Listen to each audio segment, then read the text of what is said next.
So here we have Kali Linux, the Advanced Penetration Testing Distribution. So we have been looking at a lot of security assessment, penetration testing, ethical hacking with Kali Linux. So if you've been watching the videos for the past few hundred of it, you'll realize that we'll be using Kali Linux a lot in terms of using the software that comes alongside with it, as well as the different kind of applications that can help us accelerate the whole process of gaining access into different systems, into different mobile devices, laptops, and so on. So of course, the key assumption for today is that you already have Oracle VirtualBox running.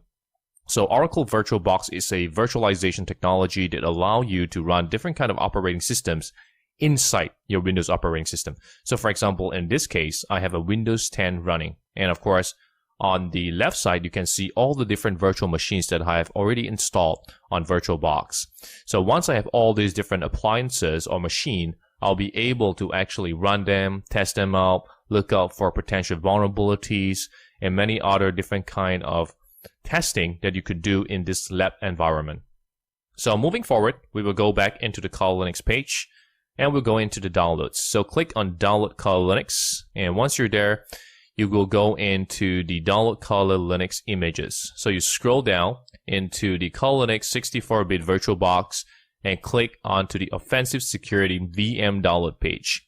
So you will be redirected into the Download Kali Linux virtual images. So of course, as you scroll down, you have versions for VMware images, you have versions for VirtualBox images, which we are keen for today's tutorial, and you also have Kali Linux on Hyper-V image. So we'll go ahead and click on the Kali Linux VirtualBox images.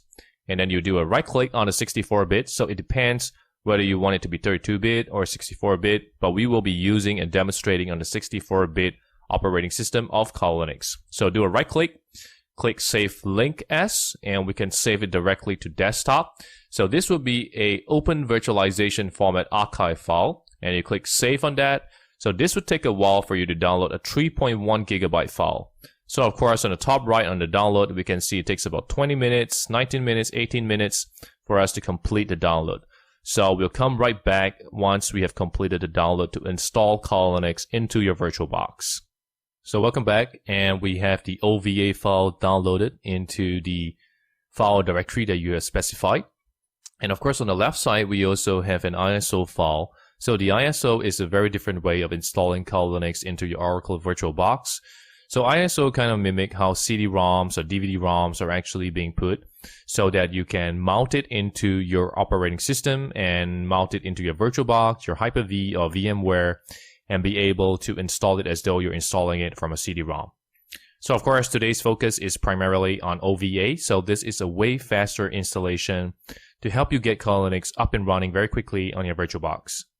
So double click on it, and it will automatically import all the settings, configurations of Kali Linux into your VirtualBox so that you can automatically import the appliance into your VirtualBox manager. So here we have the import virtual appliance, and we have the appliance settings. So we got virtual system 1, and we can see all the information, Kali Linux 2020.1-VBox. And we got a product, URL, vendor, and we got a guest operating system type, the CPU of 2 cores, and the RAM of 2048 megabyte. And once you have all this information, check on reinitialize the MAC address of all network cards and click on import on that. So of course, you'll be prompted with the software license agreement, and go ahead and click agree. And this will take about a couple of minutes for the import to complete. So what we'll do later will be on some of the simple settings and configuration to make sure that you have the setting for the VM up and running.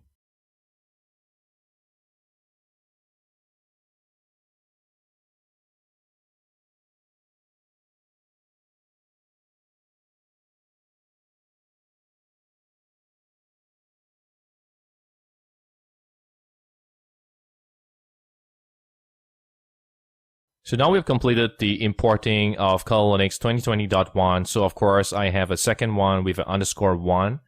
And of course, we can click under the settings. And in the settings, we can see there is a invalid settings detected. So this is on the USB page. So go ahead and go on a USB and select on the enable USB controller and check on USB 1.1. So this would actually remove the error. So it depends on the kind of controller that you have. So click OK on that. And of course, we can go ahead and click on settings again and look at the display. And you want to make sure that you go through all the configuration to make sure everything is good to go. And once you have all this information being set up, go ahead and click start on it.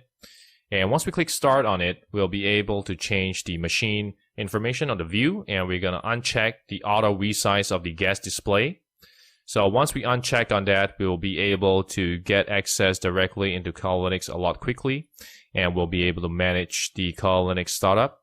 So here, of course, we have Kali Linux startup, and in the Kali Linux startup, we'll be prompted with the username and password. So go ahead and click on the Kali and the password of Kali as well, and click login on that. So once you're able to log in a Kali Linux, here we can see we have booted into the desktop of Kali Linux, and we'll be able to launch different kind of commands, check on different kind of information, and you can click on the right side. So we will be going through the tutorials for information gathering, vulnerability analysis, web application analysis, database assessment, password attacks, wireless attacks, reverse engineering, exploitation tools, sniffing and spoofing, post-exploitation, forensics, reporting tools, social engineering tools, and all these will be part of our tutorial so that you can learn everything about cybersecurity.